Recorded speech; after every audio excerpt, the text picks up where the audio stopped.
మనం తన్నుకుంటే మందికి సందయితది అనేది పాత సామెత. కానీ మనం తన్నుకున్నా మందికి అస్సలు సందియ్యొద్దు అనేది కొత్త ముచ్చట అన్నట్టు తీర్పిచ్చిండ్రు తమిళనాడు పబ్లిక్కు. డీఎంకే అన్నా డీఎంకే. ఇప్పుడు కొత్తగొచ్చిన టీవీకే పార్టీల నడుమ నడిచింది అస్సలైన ఫైటింగు. 100కి ఎక్కువ సీట్లు విజయ్ పార్టీకి, 70కి ఎక్కువ సీట్లు డీఎంకే పార్టీకి, 50కి ఎక్కువ సీట్లు అన్నా డీఎంకే పార్టీలకిచ్చిండ్రు పబ్లిక్కు. అంతేగాని బీజేపీ పార్టీకి, కాంగ్రెస్ పార్టీలకు షరీ రెండిచ్చి ఇక మీకు ఇంతకంటే ఎక్కువ ఇయ్యలేమన్నట్టు చేసిండ్రు. ఏదో తీరుగా తమిళనాడులో సందు పుట్టించుకొని రాజకీయం చేద్దామని చూసిన జాతీయ పార్టీలకు కలలు లెక్కనే అయినాయి. బొక్కబోర్ల పడేసి బొక్కలిరిగేటట్టు చేసిండ్రు. తమిళనాడులో పోటీ చేసి అధికారం మాదే, మేమే గెలవబోతున్నామని ఇక ఎప్పుడు అనకుండా గట్టిగా అరుచుకున్నారు. తెలంగాణకు గవర్నర్గా పనిచేసి ఇక్కడ వచ్చి రాని రాజకీయాలు చేసిన తమిళసై సౌందరరాజన్ మేడము ఈ ఎన్నికలతోటి 6 సార్లు ఓడిపోయింది.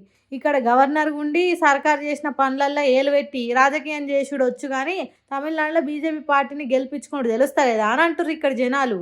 తమిళనాడులో కాంగ్రెస్, బీజేపీ అనే జాతీయ పార్టీల పరిస్థితి ఇట్లుంటే పశ్చిమ బెంగాల్ రాష్ట్రంలో కాంగ్రెస్, సిపిఐఎం అనే 2 జాతీయ పార్టీల పరిస్థితి కూడా అట్లనే ఉన్నది. 2 సీట్లు ఇచ్చి ఇక మీకు ఇంతకంటే ఎక్కువ సీట్లు ఇవ్వలేమన్నట్టు చెప్పిండ్రు. ఏందో ఏమో కానీ మా రాష్ట్రాలల్లో మీ పప్పులు ఉడకాయి బాబు అన్నట్టే చేస్తున్నారు కొన్ని రాష్ట్రాలల్లో కొన్ని పార్టీలకు. మరీ ముఖ్యంగా కాంగ్రెస్ పార్టీకి అయితే కర్రు కాల్చి కంతలల్లో ఒత్తుతున్నారు.